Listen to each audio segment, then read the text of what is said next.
اعوذ باللہ من الشیطان الرجیم بسم اللہ الرحمن الرحیم وَلَقَدْ يَسَّرْنَا الْقُرْآنَ لِلذِّكْرِ فَهَلْ مِن مُدَّكِرٍ۔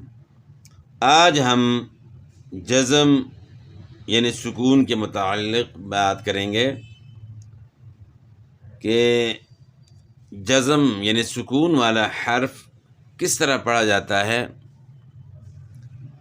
اور اس میں جو غلطی ہوتی ہے اس کی طرف بھی انشاءاللہ نشاندہی کریں گے۔ جزم یا سکون، جزم کی شکل یوں ہوتی ہے، یعنی اس طرح دال کی طرح جو ہے نا، حرف کے اوپر دال کی طرح جو بنا ہوتا ہے، اس کو جزم بھی کہتے ہیں، اس کو سکون بھی کہتے ہیں۔ اور جس حرف کے اوپر سکون ہو سو ساکن کہتے ہیں۔ یہ حرف کے اوپر ہوتی ہے اور اس کی اپنی کوئی آواز نہیں ہوتی۔ ہدایت نمبر 1، جس حرف پر جزم ہو اسے ساکن کہتے ہیں، نیز جزم والا حرف اپنے سے پہلے حرف سے مل کر اکٹھا پڑھا جاتا ہے۔ اپنے سے پہلے والے حرف کے ساتھ مل کر اکٹھا پڑھا جاتا ہے، یعنی ساکن حرف جو ہے وہ بذات خود کچھ نہیں کر سکتا۔ ساکن حرف اپنے سے پہلے والے حرف کا محتاج ہوتا ہے، پہلے والے حرف کے ساتھ مل کر پھر پڑھا جاتا ہے۔ ہدایت نمبر 2، بعض لوگ ساکن حرف کو پڑھتے وقت ہلا دیتے ہیں، ایسا کرنا غلط ہے، بلکہ ساکن کو پوری مضبوطی اور جماؤ سے مخرج سے ادا کیا جائے۔ یہ آگے جو ہے نا مشق میں انشاءاللہ جو ہے نا یہ تمام باتیں جو ہے نا ان کو پھر دہرانا ہے، سمجھانا ہے کہ یہ جو اوپر ہدایت لکھی ہیں تو ان ہدایت کے مطابق انشاءاللہ جو ہے نا آگے اس کی مشق جو ہے نا وہ پڑھیں گے۔ قاعدہ نمبر 1، جزم کی صورت میں قاف طا با جیم دال کو ہلایا جائے اسے قلقلہ کہتے ہیں، یعنی باقی کسی حرف کو، ساکن حرف کو ہلایا نہیں جاتا سوائے حروف قلقلہ کے، جو کہ 5 ہے، قاف طا با جیم دال۔ اس کی مشق صیب غین، اس کا جوڑ یعنی اس کے ہجے کس طرح کریں گے۔ صاد کو با کے ساتھ ملانا ہے تو پہلے صاد کا نام لینا ہے پھر با کا، یعنی صاد کی زیر کا نام پہلے نہیں لینا۔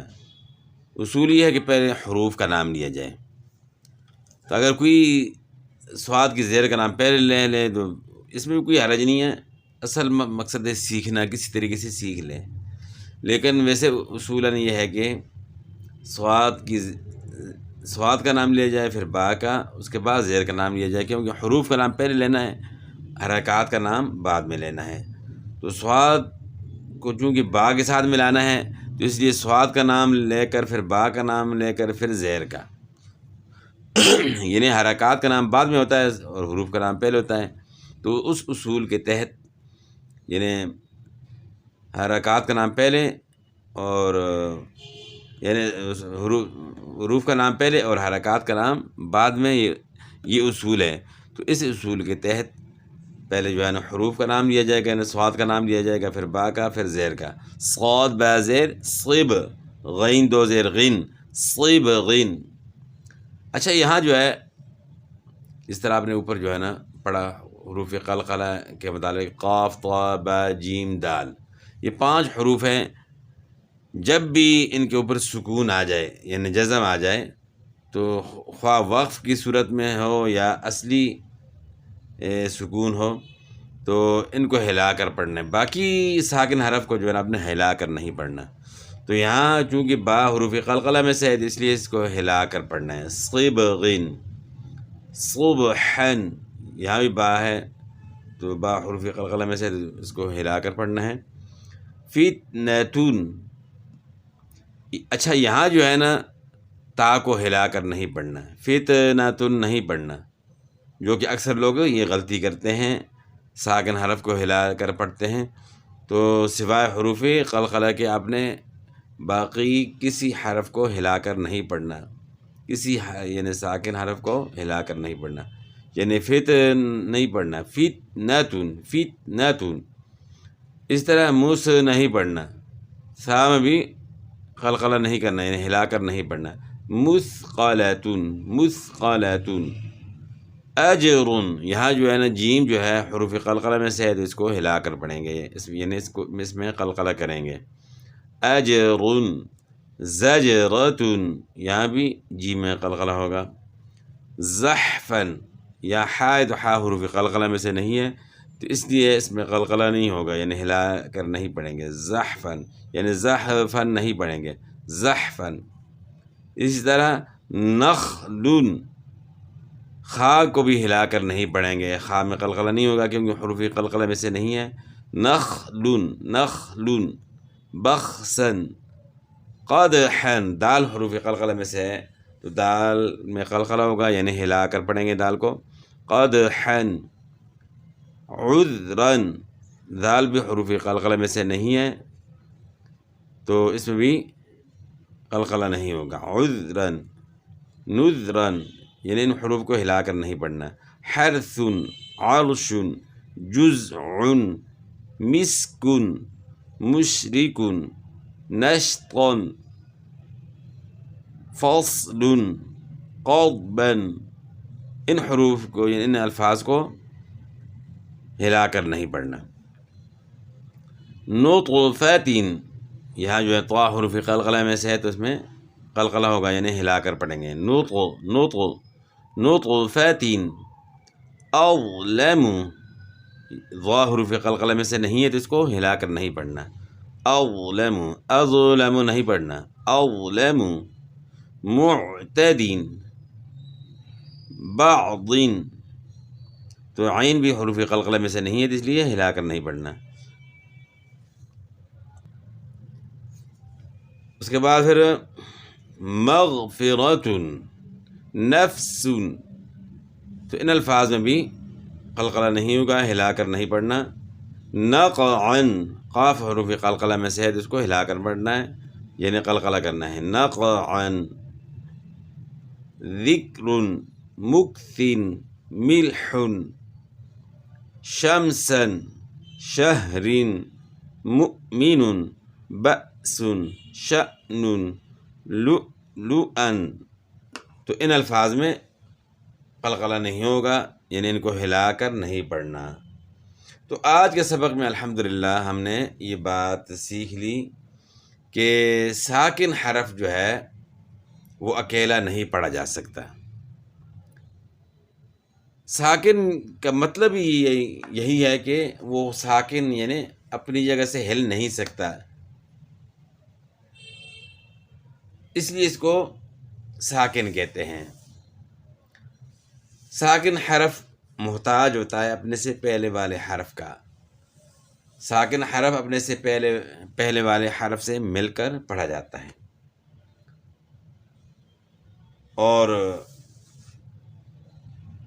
دوسری بات اس میں ہم نے یہ سیکھی کہ ساکن حرف کو ہلا کر نہیں پڑھنا سوائے حروف قلقلہ کے.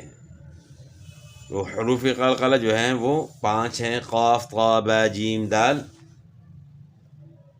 حالت وقف میں بھی اور جب اصلی سکون ہو ان پہ پھر بھی قلقلہ ہوگا، یعنی ان کو ہلا کر پڑھنا ہے. تو اس کے علاوہ جو ہے باقی کسی حرف کو، کسی بھی ساکن حرف کو ہلا کر نہیں پڑھنا. تو اس کی جو ہے پوری کیفیت جو ہے نا ہم نے الحمدللہ جان لی، اور اس کا پڑھنے کا طریقہ بھی ہم نے جو ہے نا جان لیا کہ ساکن حرف جو اپنے سے پہلے والے حرف کے ساتھ مل کر پڑھا جاتا ہے، تو اصولاً اس میں کیا ہے کہ حروف کا نام پہلے لیا جائے اور حرکات کا نام بعد میں جو ہے نا لیا جائے. تو اس کا طریقہ بھی جو ہے نا ہم نے الحمدللہ پورا سیکھ لیا. جس طرح شین میم زبر شم، سین 2 زبر سن، شم سن.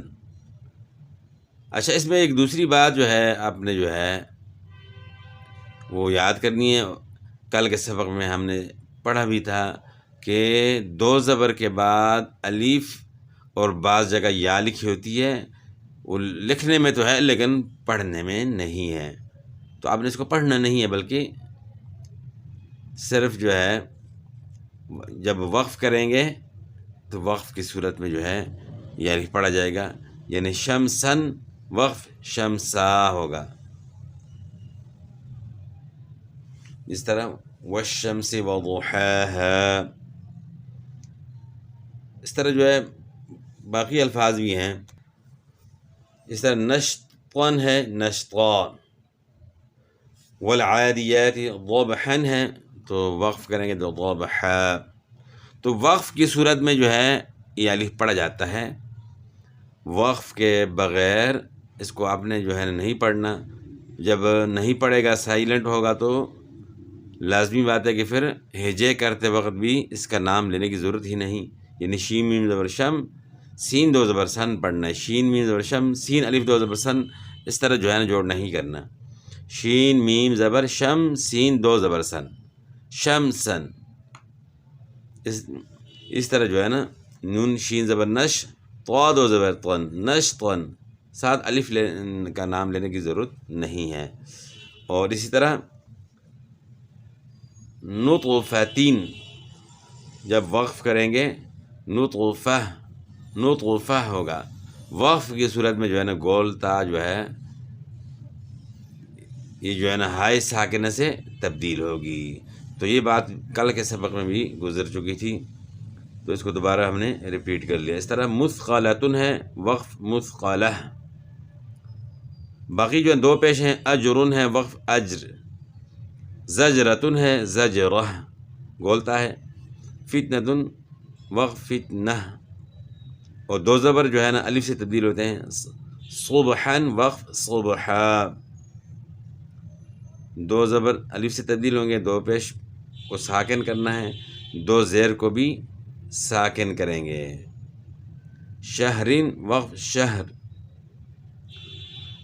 تو یہ تھا آج کا ہمارا سبق جو کہ جزم یعنی سکون کے متعلق تھا.